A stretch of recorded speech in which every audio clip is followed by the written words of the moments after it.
One song जो आपके शादी पे बजाया जाएगा। वो नहीं बजेगा। पीपल वांट पहले दिन जब मेरी ड्यूटी लगी उसी दिन एक्सीडेंट हो गया। It is difficult for a girl to progress in this society, especially when it is a male-dominating society. मुझे बचपन से यही सिखाया गया कि आप बस मेहनत करो, रिटर्न आपको किस फॉर्म में मिलेगा दैट यू डोंट नो। जब इस तरह की सोसाइटी होती है जहाँ पे इस लेवल का सिक्योरिटी का इशू बना रहता है, उस टाइम पर रैंक्स नहीं रहती। Not JKS, then आपका करियर क्या होगा? Hello everyone, welcome back to another episode of Exceptional Journey by OS. हमेशा की तरह आज भी हम एक ऐसे ऑफिसर्स को लाए हैं जिन्होंने हाल ही में civil services state services clear किया है, JKPS ऑफिसर हैं। और इनको जो ऑफिसर आज हमारे साथ हैं, इनको बुलाने का मकसद इसलिए भी स्पेशल हमारे लिए है क्योंकि इन्होंने पुलिस सर्विसेज को पहला प्रेफरेंस दिया है। अक्सर मैंने एस्पिरेंट्स को देखा है कि वो पुलिस सर्विसेज सेकंड या थर्ड प्रेफरेंस भरते हैं, स्पेशली गर्ल्स को। तो आज के लिए एक मैजिकल शो होने वाला है उन सारे बच्चों के लिए, बहुत इंटरेस्टिंग होने वाला है कि जो पुलिस सर्विसेज को डिफरेंटली देखते हैं और एज अ फर्स्ट चॉइस नहीं देखते हैं। हम इस बारे में बहुत सारी बातें इनसे करेंगे। जिनकी मैं बात कर रहा हूँ उनका नाम सही तहजीब है। Tehzeeb, thank you so much for coming on our podcast. बहुत रिक्वेस्ट के बाद आप आए हो और आपने हमारा इनविटेशन एक्सेप्ट किया। Thank you so much. Thank you so much for inviting me. Thank you so much. Tehzeeb, मैं मतलब बहुत क्यूरियस हूँ जी। Before diving into your life, जो कि अर्ली लाइफ में क्या रहा है आपका, हम शुरुआत इसी चीज़ से करते हैं कि आपने यूपीएससी की तैयारी की, स्टेट सर्विसेज आपने दिया, यूपीएससी पे पहले दिया है, then you give state services exam. आप जब हमारे पास ऑप्शन होता है कि आप पहला प्रेफरेंस क्या चाहिए आपको, तो आप अक्सर लोग मतलब majority of the students they fill JKS administrative services. जी। आपने पुलिस सर्विसेज क्यों चूज़ किया?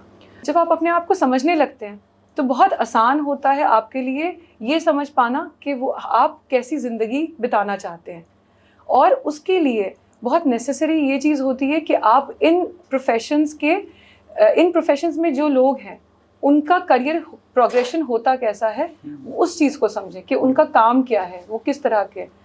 तो जब आप वो चीज़ को समझ, उसके बाद अपने नेचर के अकॉर्डिंग आप डिसाइड करें कि आपकी पहली प्रेफरेंस क्या होगी। ना कि ये कि जो सोशली बोला जाता है, कभी किसी नेबर ने बता दिया, रिलेटिव ने बता दिया कि ये वाला जो है फील्ड ये बेहतर है, पुलिस बेहतर है, एडमिनिस्ट्रेशन बेहतर है, या आप रेवेन्यू में चले जाएं वो बेहतर है, ऑडिट्स अकाउंट बेहतर है। So you can't compare your profession with some other profession. It should depend upon the kind of person that you are. तो as far as I am concern, I chose police services to be my first option while filling the form because I believe that the kind of nature that I have, the kind of zeal that I have, it will get the right place to put that potential out to the people if I join these services.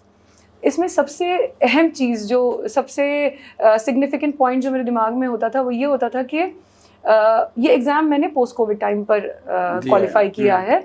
तो हमने Covid के दौरान देखा कि दो लोग जो बिल्कुल सामने खड़े थे लोगों के हेल्प करने के लिए, उनकी सहायता के लिए, उसमें सबसे पहले डॉक्टर्स और पुलिस पे हमारी नज़र जाती थी। अब MBBS करने का तो 12th के बाद का डिसीजन था, इनफैक्ट 10th के बाद का डिसीजन था। वहाँ मैंने बीटेक किया, यहाँ पे मेरा डिसीजन ये रहा कि I should get into the police service. Since I was already working in the social work line, I was already helping people out. So this was like an extension. This was like something that I had learned through that experience, जो COVID के सालों का experience हमारा रहा. And then I decided that this should be, वो front line में रहना मेरे लिए शायद अच्छा रहेगा। आपने बोला कि आप क्योंकि बहुत ज़रूरी था इसको क्लैरिफाई करना, बहुत सारे बच्चों को हेल्प होगी, बहुत सारे एस्पिरेंट्स को जो गर्ल्स हमें देखेंगे, जो कल को ये डिसाइड करने में उनका टाइम मिलता है कि उनको कौन सी सर्विसेज चूज़ करना चाहिए। तो इसीलिए हमने ये पहला क्वेश्चन किया। बट अब हम आपसे ये जानना चाहेंगे कि जैसे आपने बोला कि 10th, जैसे एक आप हज़रत बल श्रीनगर से के रहने वाले हैं जी, और हमारी जम्मू कश्मीर में एक तरीके के फैमिली में इस तरह के रेगुलर बातें होती है बच्चों के साथ, या तो डॉक्टर बनेगा या ये इंजीनियर बनेगा। तो जैसे आप बोल रहे हो कि आपको भी डॉक्टर या तो फीड किया गया था या तो बोला गया था या आपने खुद चूज किया हुआ था, तो आपको सिविल सर्विसेज पहला प्रेफरेंस पहले नहीं रहा है। जी। 10th कहाँ से किया आपने और धीरे धीरे फिर 12th कैसे की, तब क्या आप सोच रहे थे, जी। और ग्रेजुएशन आपने कैसे की, कहाँ पर की, तब क्या सोच थी, और किस स्टेज पे आप सिविल सर्विसेज की तरफ गए? जो मेरी 10th तक की पढ़ाई हुई है वो श्रीनगर में प्रेजेंटेशन कॉन्वेंट स्कूल है, वहाँ से हुई। फिर उसके बाद मैलिसन स्कूल है, टेंडल बिस्को एंड मैलिसन, वहाँ पे जो उनका गर्ल्स विंग है मैलिसन, मैंने वहाँ से उसके बाद की पढ़ाई की। 12th वहाँ से करके निकली मैं। उसके बाद जब बीटेक, फिर उसके बाद 12th के बाद मैंने बीटेक की। बीटेक मैंने की श्री माता वैष्णो देवी यूनिवर्सिटी से। इन सर्विसेज को लेके जैसे कब आपने ये डिसीजन लिया कि आपको यूपीएससी एग्जाम में, क्योंकि आप दिल्ली गए थे, फिर आपने दिल्ली में तैयारी की? जी हाँ। और कब आपने ये सोचा after your graduation, after your engineering, जी, आप दिल्ली चले गए, वहाँ से तैयारी की और फिर आपने यूपीएससी का अटेम्प्ट दिया? मेरे साथ यूँ हुआ कि जब मैं बीटेक कर रही थी श्री माता वैष्णो देवी में, तो हमारे कैंपस सिलेक्शंस होते हैं। कैंपस सिलेक्शन हुई और 6th सेमेस्टर में I had a job in hand. जब मैं 8th सेमेस्टर में वहाँ से निकली तो आई जॉइंड दैट जॉब, और उस जॉब की सिलसिले में I had the opportunity of living in different parts of the country. Okay. So I got this opportunity to go to Chandigarh, to go to Hyderabad, to live in Mumbai for a while. उन सब experiences में ये हुआ कि बहुत अपनी country के बारे में पता चलता है। जब इस तरह के आपके experiences होते हैं, besides with the grace of God, शायद ये रहा कि क्योंकि I come from a family of academicians, तो इस वजह से शायद ऑब्जर्वेशन पावर था या क्या चीज़ थी। तो जहाँ भी जिस भी स्टेट में गई वहाँ पे किस तरह से चीज़ें होती हैं, लोगों का क्या बिहेवियर होता है, कितना एक्सेप्टेंस है गवर्नमेंट के डिसीजंस का, या जो जनरल एडमिनिस्ट्रेशन का इम्पैक्ट है लोगों की लाइफ पे, तो वो चीज़ें मैं बहुत ऑब्जर्व करती थी।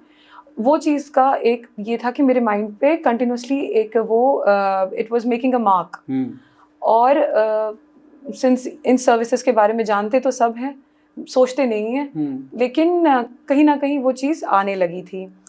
साथ ही में ये भी एक चीज़ थी कि मेरे साथ में मेरी कंपनी में there was a certain person. जब मैं मुंबई में थी तो that person had got transfer from Delhi to Mumbai, और उनके दिल्ली में रूममेट रहे थे who was preparing for UPSC. I had always been into books, और मैं बहुत I used to read a lot. Even when I was in college, I used to read a lot. In fact, हाँ, I forgot to tell, there was this one teacher of mine. जब हमारा college ख़त्म हुआ तो जैसे सारे students जाते हैं, you go and you meet your teachers on the final day, तो I was doing that.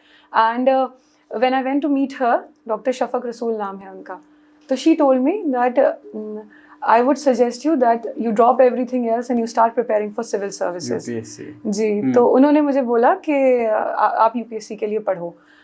उस टाइम मैंने बात सुनी और फिर मुझे लगा इतना पढ़ना पड़ेगा। No, let's not do that. बहुत अच्छी बात है, मतलब जस्ट वो बात फिर वो मगर जहन में बैठ जाती हैं, ये जब टीचर्स की बातें स्पेशली। फिर जब मैं बता रही थी जो जहाँ मैं जॉब करती थी वहाँ पे जो मेरे कॉलीग थे, तो उन्होंने मुझे वो बार बार बोलते थे कि मैं, क्योंकि वो दिल्ली से आए थे, उन्होंने वो एनवायरनमेंट देखा था, रूममेट वैसे थे, तो उन्होंने मुझे बोला जितना आप पढ़ते हो इतने में तो तुम्हारा यूपीएससी निकल जाएगा। तो वो बहुत इस बात को लेकर के बार बार वो कहा करते थे। फिर एक दिन उन्होंने फ़ोन डायल करके दे दिया अपने रूममेट का, उन्होंने कहा आप इनसे बात करो। एंड मतलब ये this was like completely his decision कि आप इनसे बात करें और आप पूछें कि कैसे होती है तैयारी। अब since the call was already there, तो फिर मैंने बात की, उनसे पूछा, उन्होंने बताई कुछ कि ये किताबें पढ़नी है, इस तरह से करना है, ये वो। उसी में उन्होंने ये बताया कि दिल्ली आकर के सब कोचिंग लेते हैं और ये वो। वहाँ से वो चीज़ मेरे जहन में बैठ गई थी। अनदर थिंग हैपेंड जिसका मुझे लगता है बहुत सिग्निफिकेंट रोल है, and this sounds too filmi but बहुत significant role. I watched a series, that series was made by Michael Woods, it's called the Story of India. वो सीरीज़ मुझे किसी ने ऐसे ही कही थी for entertainment, because I was living alone in Mumbai, तो मैंने वो सीरीज़ देखी। एंड लाइक ऐसे एपिफनी तो नहीं बोलेंगे, लेकिन उस सीरीज़ ने एक्चुअली में मेरा माइंडसेट बहुत चेंज किया। बहुत ज़्यादा the kind of observations I already had living in different states, that was also there, but जब वो मैंने सीरीज़ देखी तो और ज़्यादा इंटरेस्ट आने लगा. Then I started reading books जो कि हिस्ट्री पर थी. I already use to read a lot of novels and everything, but then अभी वो मैंने अपना जॉनर चेंज किया. So I started reading a lot about Indian history. उसमें एंशिएंट भी था, मिडीवल भी था. उससे जो इंटरेस्ट डेवलप हुआ, then slowly that turned into this idea कि नहीं, आई शुड प्रिपेयर. आपने मतलब इंजीनियरिंग के बाद आपको जॉब मिली and then approximate 2.5 year 3 years आपने लिए जॉब पे and then you started your journey for UPSC. आपने जेकेएस क्वालिफाई किया है और आपने पहला प्रेफरेंस केपीएस रखा. देन आपका जर्नी शुरू होता है कि जो आपके बैच में मेरा ख्याल है कुछ 218 लोग आपके बैचमेट्स थे जिन्होंने क्वालिफाई किया उस साल. तो उसमें काफ़ी सारी गर्ल्स भी थी. जी हाँ. क्योंकि मैंने बोला ना कि अक्सरियत मैक्सिमम लोग जो है एक्सीडेंटल पुलिस सर्विसेज में चले गए थे जी. और आप यू वर द वन जिन्होंने चूज़ किया था.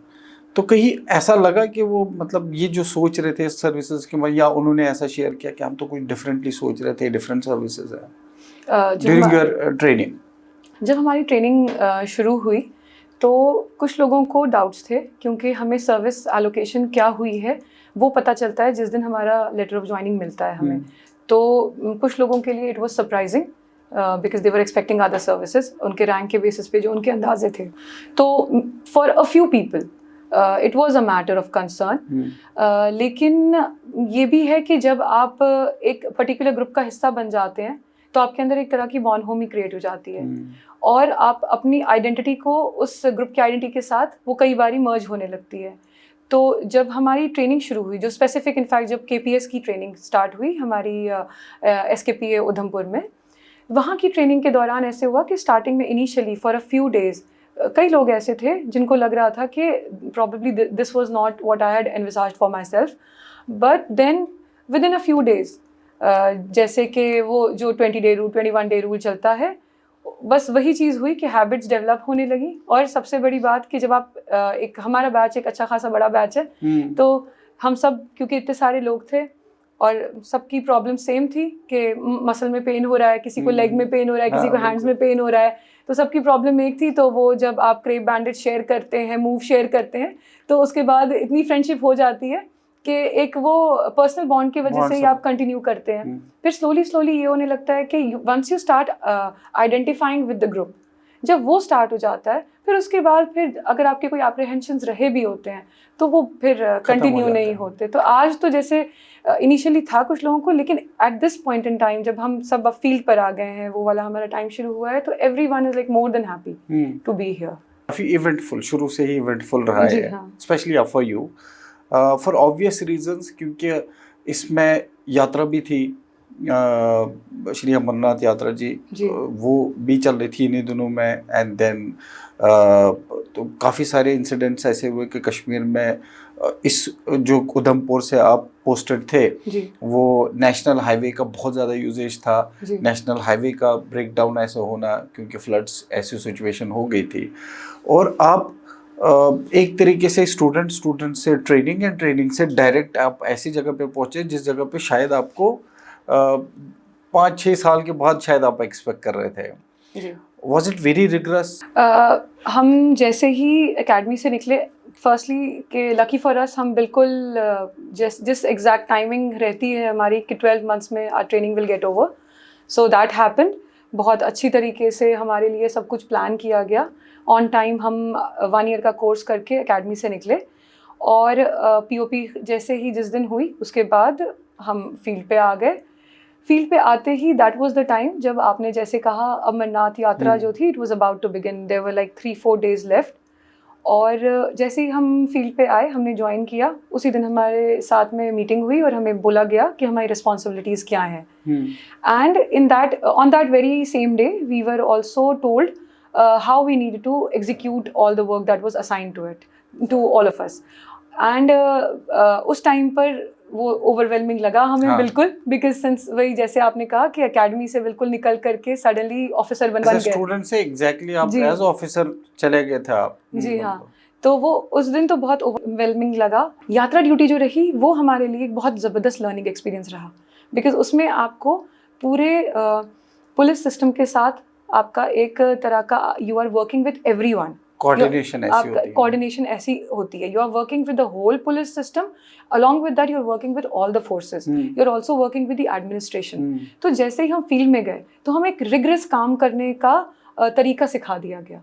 So with in a few days it was like कि जिस चीज़ को हम हेक्टिक समझ रहे थे उन चीज़ों को अब हमने समझना शुरू किया, and it became a kind of a routine for us, because अब हमें पता था कि बेसिक चीज़ें क्या हैं, और उसमें जब स्पेशल कोई इवेंट हो या कोई स्पेशल ओकेजन हो तब उनको किस तरह से हैंडल करना है, रोज़ बरोज़ कुछ होता था। जैसे कि उसमें एक छोटा सा इंसिडेंट है, पहले दिन जब मेरी ड्यूटी लगी उसी दिन एक्सीडेंट हो गया। अभी हम जाकर के खड़े हुए थे, यात्रा निकली थी हमारा पहला batch, and we were thinking कि प्रॉब्लली दिस इज़ हाउ, अभी थोड़ा रिलैक्स होता होगा, उसी टाइम एक्सीडेंट हो गया। एम्बुलेंस बुलाना है, उनको हॉस्पिटल पहुंचाना है, गोल्डन आवर मिस नहीं होना चाहिए, all those things we had to keep in mind. And somewhere वहाँ पे ये realization होती है कि जो ये तैयारी होती है सिविल सर्विसेज की, ये आपको बहुत कुछ सिखाती है, जो शायद हम realize नहीं कर रहे होते while we are studying, because the focus is just clearing the exam.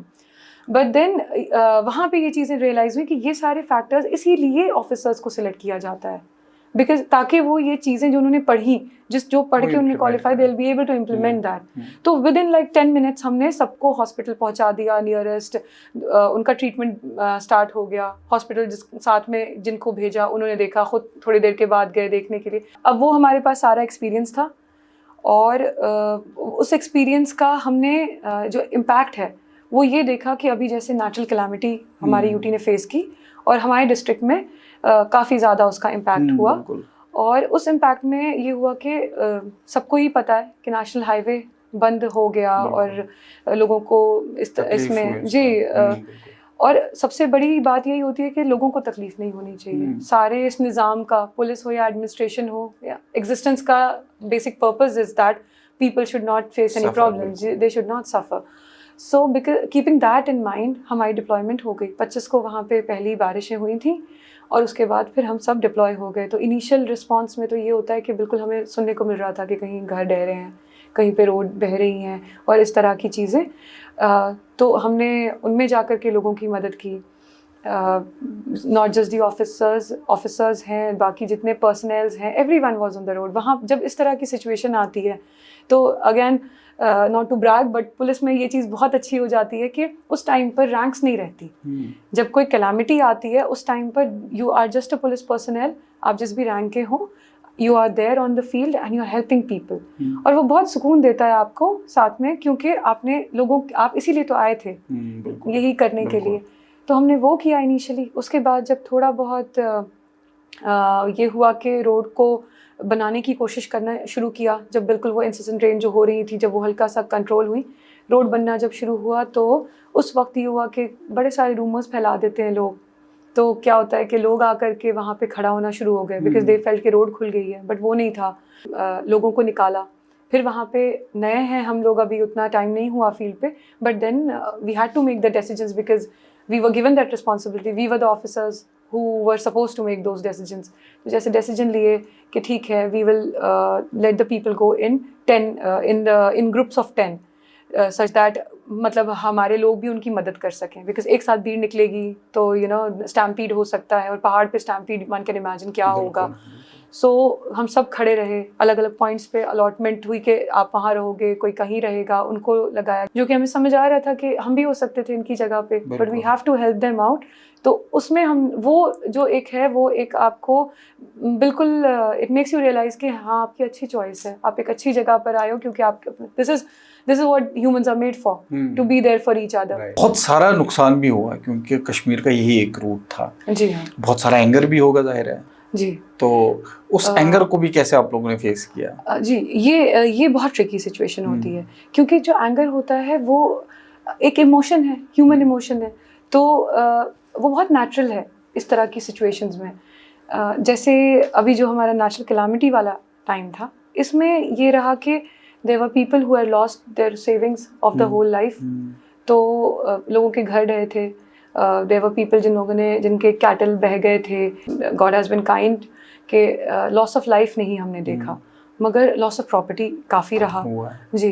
Report किया लोगों ने, जो रिपोर्ट नहीं भी कर पा रहे थे, हम जाते थे वहाँ पे, हमें सीधे दिखता था कि अरे इनके तो पूरा का पूरा, वो दिखाते थे कि ऊपर के पहाड़ से लेके क्रॉसिंग द हाईवे जो नीचे दूसरी तरफ जो खाई होती है वो उसके भी बियॉन्ड जा चुके हैं। तो इस तरह की चीज़ें, फिर अगर वो एंगर में कन्वर्ट हो रहा है तो बहुत नेचुरल है। इससे पहले आपने जैसे ग्रेजुएशन ख़त्म की, जैसे आपने इंजीनियरिंग ख़त्म की, फिर आप मुंबई जैसे बड़े शहर में रहे, जाहिर है कि डिफरेंट एस्पिरेशंस होती हैं, और ऐसे बड़े शहर में और भी बड़ी एस्पिरेशंस बन जाती है, और आपका अच्छा बड़ा डिसीजन रहा होगा ये, और डिफ़िकल्ट डिसीजन रहा होगा कि आप ऐसी बड़ी जॉब छोड़ के फिर आपको वापस आना है ऐसी जॉब की तलाश में जिसमें अनसर्टेनिटी है, पता ही नहीं होता है कि एक तरीके से लोग भूल भुलैया बोलते हैं इसको, कि एक ऐसा सर्कल है कि जिससे निकलना फिर बाद में डिफ़िकल्ट हो जाता है।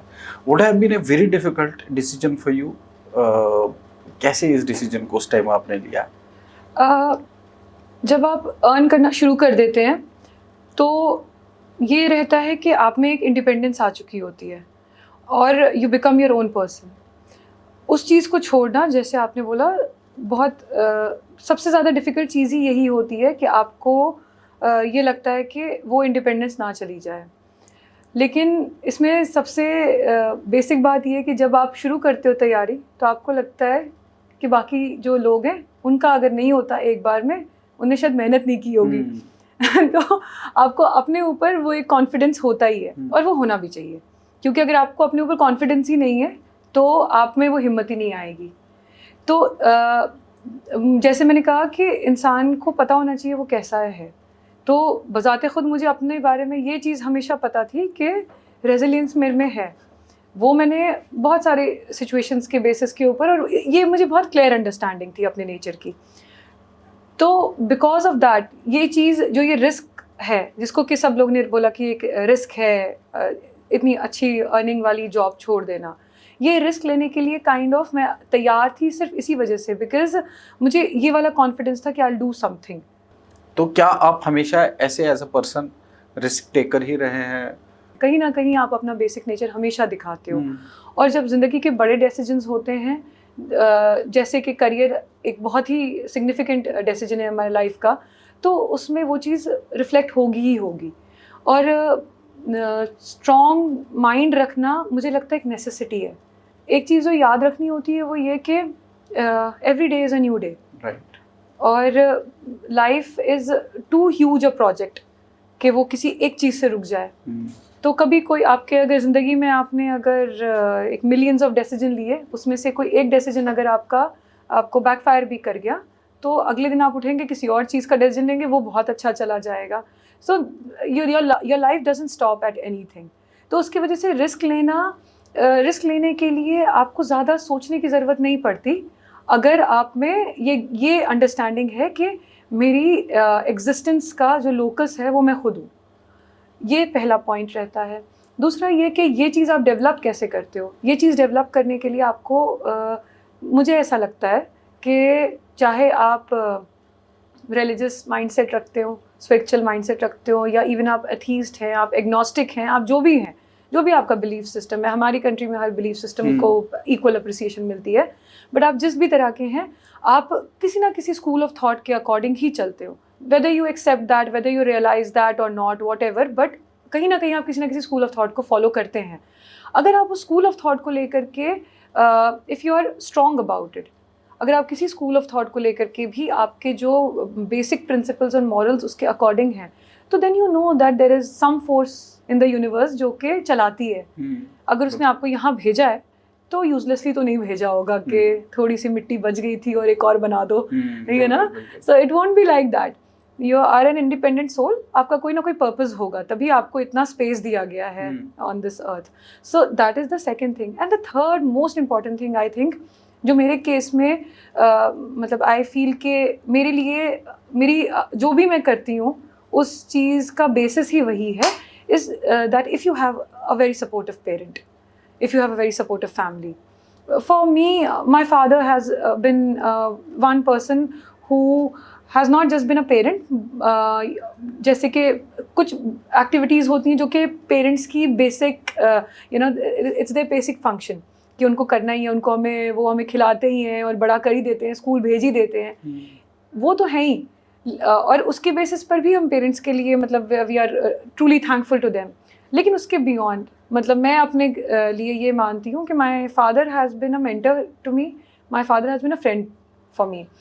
सो because of that kind of equation that I have shared with my father, so उसकी वजह से मुझे बहुत स्ट्रेंथ मिली है in everything whatever I do, even now and even before this getting into this profession. तो बहुत efforts आपके फादर ने लगाए हैं, जी हाँ। रेगुलरली आपके साथ रहे हैं, थिक्स एंड थिन्स में आपके साथ रहे होंगे, जी एक मेजर सपोर्ट सिस्टम बने हैं आपके लिए, which ji. was very much required, which is very much required for these services. आप बस मेहनत करो। मुझे बचपन से यही सिखाया गया कि आप बस मेहनत करो, रिटर्न आपको किस फॉर्म में मिलेगा that you don't know, but return तो हमेशा मिलता ही मिलता है। And everyone gets something in this world, one thing और द अदर। जब आपने सिविल सर्विसेज का अटेम्प्ट दिया, काफ़ी सिंसियरिटी से आप दिल्ली में पढ़े हो जी और जैसे आपने प्री क्वालिफाई किया, मेंस क्वालिफाई नहीं हुआ, जी तो वो एक झटका टाइप का होता है, वो एक जी हाँ। ऐसी सिचुएशन होती है कि जिसमें इंसान almost on the verge of breaking down होता है जी। कि काफ़ी मेहनत की थी, 1.5 साल की मेहनत है जी। और फिर से वापस करना पड़ेगा। तो ऐसी सिचुएशंस को कैसे हैंडल किया, वो भी 2 बार? इसमें मैं कहूँगी कि अगेन आपके थॉट प्रोसेस पे सब कुछ डिपेंड करता है। तो जब आप एक एस्पिरेंट हैं उस वक्त आपको ये चीज़ को याद रखना होता है कि अभी मेरे साथ सबसे ज़्यादा मैं हूँ, यू नो। सो आपको अपने पॉजिटिव्स और नेगेटिव्स, आपसे क्या गलतियाँ हुई और क्या चीज़ आपने सही की, एक तो उसको जॉट डाउन करना है, साथ ही साथ जो आपके साथ में जिनका पॉजिटिव रिजल्ट आया उनसे बात करनी चाहिए। जब आप उनसे बात करते हैं वहाँ से आपको अपनी गलतियाँ समझ आना शुरू हो जाती हैं। तीसरी चीज़ ये होती है कि आपके अपने हालात होते हैं, हर इंसान की स्पेसिफिक सिचुएशन होती है। वो सिचुएशन को हम मोस्टली बहुत नेगेटिव तरीके से इस वर्ड को लेने लगे हैं, लेकिन वैसा नहीं है। पॉजिटिव सिचुएशंस होती हैं, नेगेटिव सिचुएशंस होती हैं, आपके अपने कैरेक्टरिस्टिक्स होते हैं। इन सारों को आप समझें, उसके बाद फिर आप उसके अकॉर्डिंग एक्ट करें।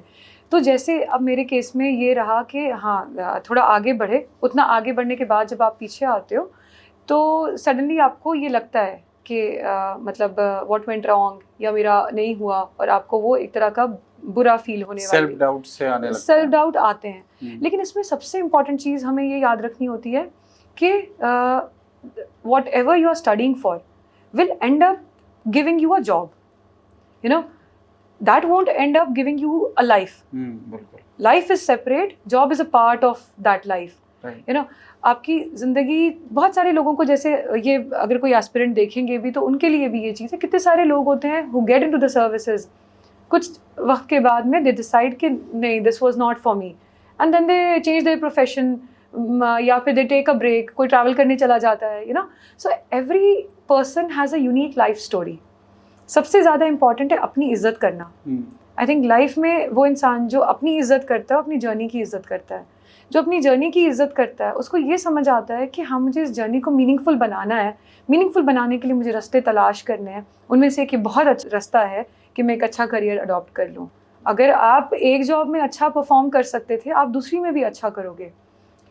इट जस्ट डिपेंड्स कि आपका गोल क्या था। ऐसा लगता है कि जब आपसे बात कर रहे हैं कि आप रिसेंटली इंडक्टेड ऑफिसर नहीं, काफ़ी सालों से आप इन फील्ड हो, बट इट इज़ अमेजिंग कि आप जिस तरीके से, जिस क्लैरिटी से हमें ये समझा रहे हो, उससे साफ पता चलता है कि इस जर्नी ने आपको ऑलरेडी बहुत कुछ सिखाया हुआ है और आने वाले वक्त में जहाँ जहाँ आप सर्व करोगे, बेहतर से बेहतर सर्व करोगे। जब आप प्रिपरेशन कर रहे थे तब एनजीओ के थ्रू भी काफ़ी कुछ काम ऑलरेडी किया हुआ है जी, उसके बारे में भी थोड़ा सा बताया। जी, मैंने जब जॉब छोड़ी तो उसके बाद मैंने यूपीएससी की तैयारी शुरू की और वो अटेम्प्ट्स दिए और ये सब हुआ। साथ ही साथ, क्योंकि जब आप ये यूपीएससी की तैयारी शुरू करते हैं तो कहीं ना कहीं आपके अंदर एक कोई ना कोई चीज़ होती है जो कि आपको बोलती रहती है कि मुझे सोसाइटी के लिए कुछ करना है, तभी आप इस तरफ आते हो। तो विद दैट माइंडसेट, क्योंकि जब मैं तैयारी कर रही थी तो दिल्ली में थी, तो उस ज़माने में अच्छा दिल्ली में ये भी होता है कि काफ़ी सारे लोग जो हैं वो they do make certain they do take initiatives to bring about differences in the life of people. तो उस तरह के कुछ लोगों के साथ एसोसिएशन हुई, उस एसोसिएशन में उनसे बातें होती हैं, फिर आप कई बारी उनके साथ हम गए, you know what ever they were doing, उनके साथ में वॉल्टियर किया और ये सब किया। वो एक्सपीरियंस हुआ। फिर जब मैंने बताया कि मैंने कोविड के दौरान ये सोचा कि लेट्स गो बैक होम, तो यहाँ पर जब आई तो कोविड उससे उस टाइम तक इतना ज़्यादा नहीं हुआ था, तो एक मौका मिला मुझे इस्टेब्लिश करने का अपना कुछ काम, तो मैंने वो शुरू किया। और फिर ऐसा हुआ कि यू नो अनफॉर्चुनेटली कोविड इतना ज़्यादा एक्सट्रीम पे चला गया। उस दौरान फिर हमने काफ़ी लोगों की जो मदद की। तो उसमें सबसे बड़ी जो कोविड के दौरान प्रॉब्लम होती थी वो ये था कि ऑक्सीजन नहीं मिल पाता था लोगों को। तो उस वक्त काफ़ी लोगों से बात हुई, इस तरह के थे कि जो कुछ पर्सनल कॉन्टैक्ट्स थे, जिनको जानते थे, कई बार वो ज़रूरत में होते थे और कई बार वो प्रोवाइड करने वाले होते थे। तो वहाँ से शुरू किया।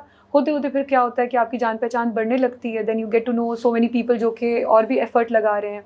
तो उनके ज़रिए फिर हॉस्पिटल्स में हम जाते थे, वहाँ पे लोगों के लिए कुछ नहीं तो at least you can talk to the family, because वहाँ पर जो उस टाइम पर सिनेरियो था वो हम देख रहे थे कि every other family was losing one और द अदर पर्सन। उसके साथ में कई बार ऐसा भी हुआ कि क्योंकि ऐसा लॉकडाउन था कि लोगों के पास चीज़ें नहीं होती थी, तो उनकी डिलीवरीज करना और ये वो, उस तरह से हमने उस टाइम अपना रोल निभाना शुरू किया।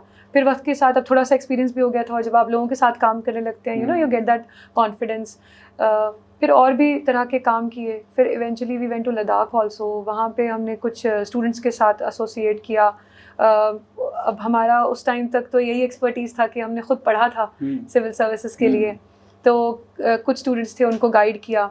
कुछ महीने हम वहाँ रहे और था वो डिफ़िकल्ट था। एस्पिरेंट्स थे जिनको आपने गाइड किया? वो एस्पिरेंट्स थे। और वो एक्सपीरियंस ऐसा था कि थोड़ा सा, क्योंकि वहाँ पे क्लाइमेटिक इश्यूज होते हैं, तो not everyone is ready to go to Ladakh, but somehow we manage, a few of us, हमने ये चीज़ मैनेज की।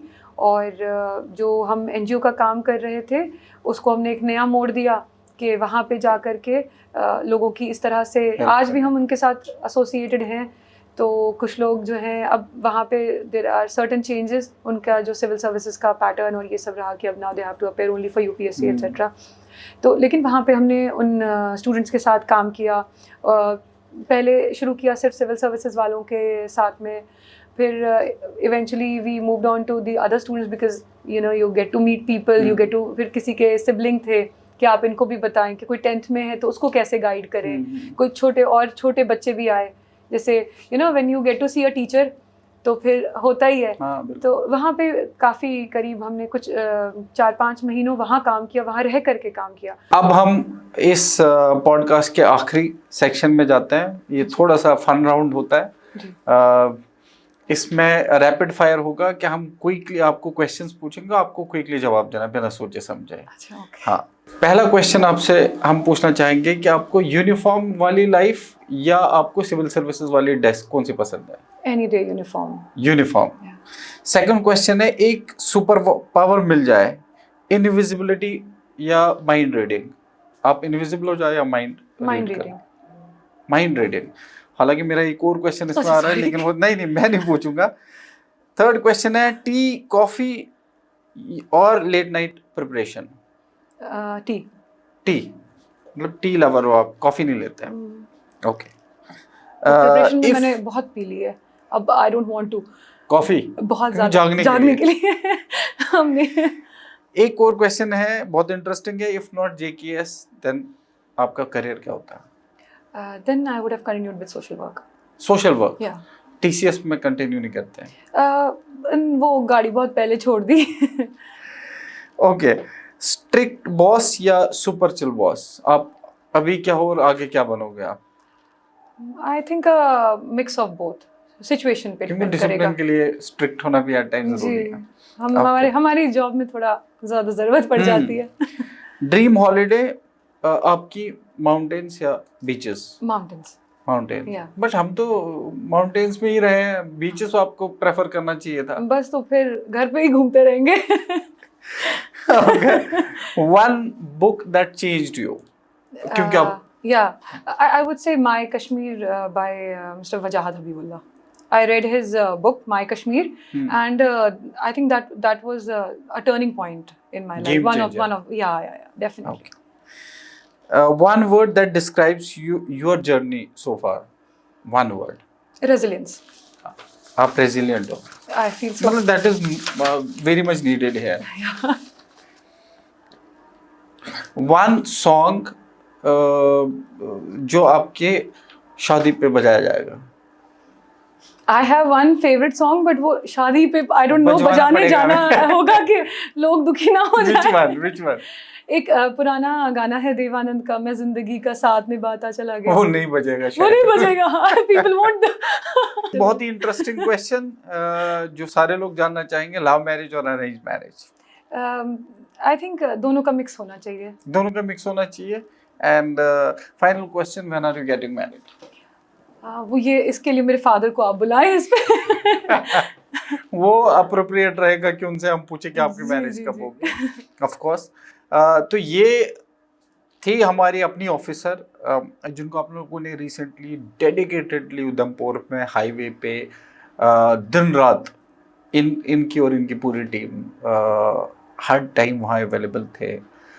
सबकी रक्षा, सबको पैसेज देना और टाइमली वहाँ सारी चीज़ें रिस्टोर करना. वो चाहे कोई वो लोग हो जो पेन में थे, जिनको तकलीफ़ हो रही थी, उनको कंफर्ट देना, या जिनको पास यहाँ से कोई बीमार गया, उनको श्रीनगर पहुँचना था, श्रीनगर से यहाँ कोई आया, या कोई डेड बॉडी पास होनी थी, या फिर उसको जल्दी से जल्दी रिस्टोर करना क्योंकि फ्रूट वगैरह का भी बहुत ज़्यादा नुकसान हुआ था. तो यही ऑफिसर आपको हर टाइम वहाँ देखने को मिले. और क्योंकि आप सारे लोगों को जान के हैरत होगी कि इनका पहला जॉब था, ये पहला ट्रेनिंग के बाद जो इन्होंने उधमपुर की, उसके बाद ये पहला इनका असाइनमेंट था जो इन्होंने बखूबी निभाया. Thank you so much for coming. और it was lovely having this interaction with you. So many insights that you have shared. मैं मेरी लाइफ में वो सारा जो है जिस किस्म का अपने डिसिप्लिन का बात किया है वो मैं इम्प्लीमेंट करूँगा. एंड मैं सारे एस्पिरेंट से चाहूँगा कि वो इसको इम्प्लीमेंट करें. लास्ट में एक रिक्वेस्ट आपसे करूँगा कि आप एस्पिरेंट्स के लिए कोई एक मैसेज दे दें. जी, बहुत शुक्रिया आपका कि आपने बुलाया Thank you, मुझे. I had a good time here. Thank you so much. Aspirant से मैं ये कहना चाहूँगी कि जब आप इस एग्ज़ाम के लिए तैयारी करते हैं तो जो मैंने बात करते हुए भी मेंशन किया कि एग्ज़ाम को और लाइफ को, दो चीज़ों को अलग अलग समझें. इसको लाइफ ना बना लें क्योंकि डिप्रेशन क्रिएट हो जाता है और फिर लाइफ में स्ट्रगल्स जो होते हैं वो एक्चुअली इसी वजह से होते हैं. तो ये करियर है, करियर के बहुत सारे ऑप्शंस एग्जिस्ट करते हैं. ये एक है, बहुत मेहनत करिए, बहुत कोशिश करिए, अपना सब कुछ दे दीजिए बिल्कुल, लेकिन साथ में ये भी याद रखिए कि career is just a part of life. जैसे बहुत सारी चीज़ें होती हैं वैसे. और जब आप इस करियर में होपफुली आ जाएं, फिर उसके बाद भी ये याद रखिए कि you are on the other side also. तो इट्स नॉट लाइक कि आप जब बन गए तो भूल जाएं कि वक्त दूसरी तरह का भी होता है. तो ये एक कॉन्वर्सेशन ऐसा रहा है कि जो हमेशा आप लोगों को याद रहना चाहिए, हमेशा आपकी जर्नी में साथ रहेगा. मैं इसी के साथ आप सारे लोगों को रिक्वेस्ट करना चाहूँगा कि इसको ज़्यादा से ज़्यादा शेयर करें और हम इसी तरह इंटरेस्टिंग पॉडकास्ट आप तक लाते रहेंगे. ये हमारी एक ऐसी ऑफिसर जिनकी पहली प्रेफरेंस, जैसे मैंने शुरुआत में बोली थी, मैं आखिर में भी यही बोल के क्लोज़ करता हूँ कि वो सारे एस्पिरेंट्स, स्पेशली गर्ल्स जो पुलिस सर्विसेज को एज करियर चूज़ करना चाहते हैं, इन्होंने ये कर रहे हैं, इन्होंने, आप लोग सारे लोगों ने देखा है. तो if you want to choose police services as a career, choose it, but अपने आप में झांक कर, अपने जो स्ट्रेंथ आपकी है उसको पहचान के आप बेशक पुलिस सर्विसेज चूज़ कर सकते हैं. Thank you so much. Thank you.